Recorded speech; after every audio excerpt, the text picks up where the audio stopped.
Mbak Raisa main ke Bali. Cakep. Kepada semua, terima kasih sudah hadir di sini.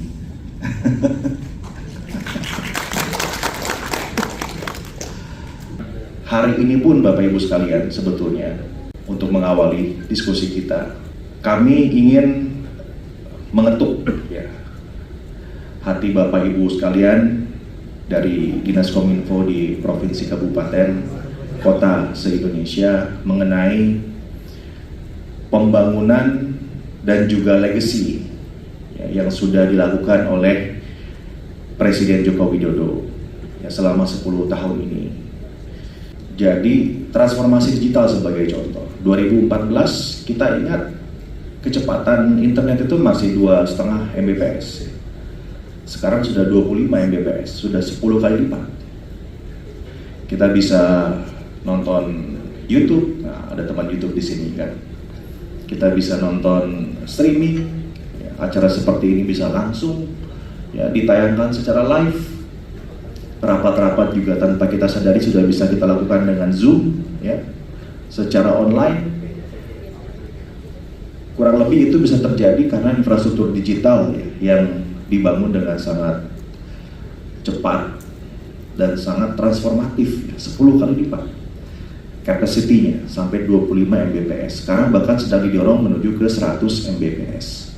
Teman-teman yang biasa mengadmini akun sosmednya pakai AI juga bisa.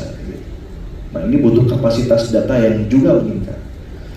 Ya, jadi transformasi digital ini tanpa kita sadari ya berjalan pada infrastruktur yang dibangun dengan penuh keberanian oleh Presiden Joko Widodo.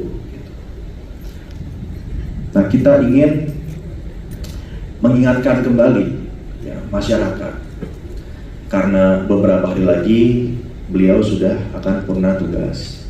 Ya, Bapak Ibu sudah melihat Pak Jokowi di mana-mana sudah mulai pamit ya ke masyarakat, minta maaf, mohon maaf, minta izin pamit, akan kembali ke Solo dan seterusnya.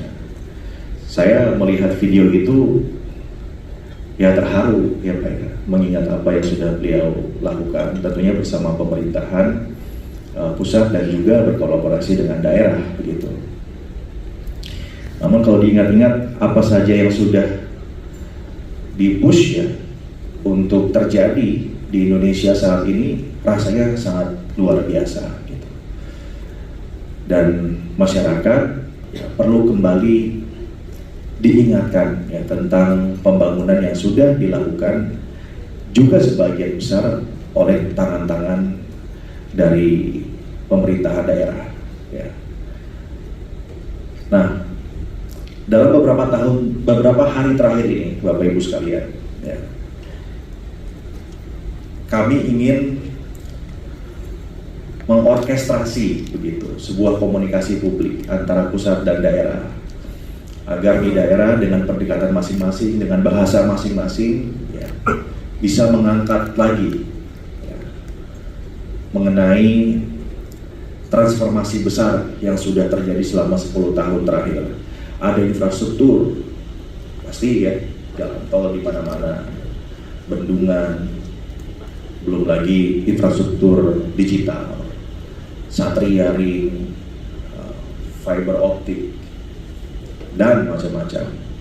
Kemudian juga peningkatan kualitas sumber daya manusia, ada KIP, BPJS dan seterusnya.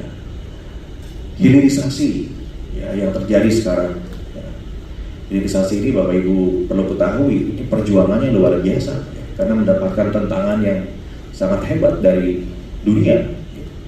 Tapi beliau maju terus ya, karena hilirisasi ini salah satu kunci ekonomi kita bisa tumbuh nanti ke depan gitu. Lalu juga pertumbuhan ekonomi yang inklusif yang menjadi tema besar Bapak Jokowi kan adalah Indonesia sentris, di mana pembangunan itu dibuat merata di daerah-daerah. Itu juga terobosan saya pikir ya, karena banyak yang mewacanakan tapi jarang melakukan. Gitu. Nah di masa pemerintahan beliau semua itu dilakukan. Kemudian juga pemerataan pembangunan hingga wilayah terpencil, ya, yang selama ini barangkali belum terjangkau. Nah, kita bareng-bareng yuk, gitu kurang lebih ya, Bapak Ibu sekalian ya. Di kanal masing-masing, tadi kan di Bali ada BMC, ya, Bali Media Center. Saya tadi buka Pak, langsung di App Store. Wah, aplikasinya bagus Pak ya. Nanti boleh juga Pak diamplifikasi Pak Hasim di Kominfo ya. Melibatkan masyarakat yang ada gitu. Mereka memotret pembangunan yang sudah terjadi selama ini. Kalau perlu dibuat mekanismenya seperti before after gitu. Before kayak gimana, afternya kayak gimana. Ya, saya punya gambar potret jalan tol ya, sebelum ada jalan tol dan sesudah jalan tol itu beda sekali pertumbuhan yang ada di situ. Kalau teman-teman di Bandung sekarang punya WUS, udah ada yang pernah pakai WUS? Jakarta Bandung hanya 30 menit, 360 km per jam kereta. Banyak kontroversi seperti biasa, tapi beliau ini ya itulah Pak Jokowi. Ada kontroversi tapi yang penting untuk masyarakat dikerjakan langsung. Dan hasilnya sekarang kita semua menikmati. Ya. Mudah-mudahan itu diduplikasi di daerah-daerah yang lain nanti. MRT dan semacamnya. Jadi dengan kekuatan jaringan yang Bapak Ibu miliki di daerah, saya pikir ini bisa menguatkan ya pesan tentang pembangunan yang sudah terjadi selama 10 tahun ini. Ya. Before-nya seperti apa, after-nya seperti apa. Lebih bagus lagi kalau point of view-nya langsung dari masyarakat. Ya, Bapak Ibu sekalian, memantik masyarakat, baik anak muda, ya, ibu-ibu, bapak-bapak, orang tua, gitu, untuk bersuara tentang apa yang mereka rasakan sekarang, ya, tentang apa yang mereka alami sekarang, bagaimana perubahan kualitas hidup ya yang terjadi. Nah, kita amplifikasi Bapak Ibu sekalian. Ini sekarang sudah berapa hari lagi ya menuju tanggal 20, itu berarti kan sekarang tinggal 20 hari lagi ya, 21 hari lagi sedikit. Ya.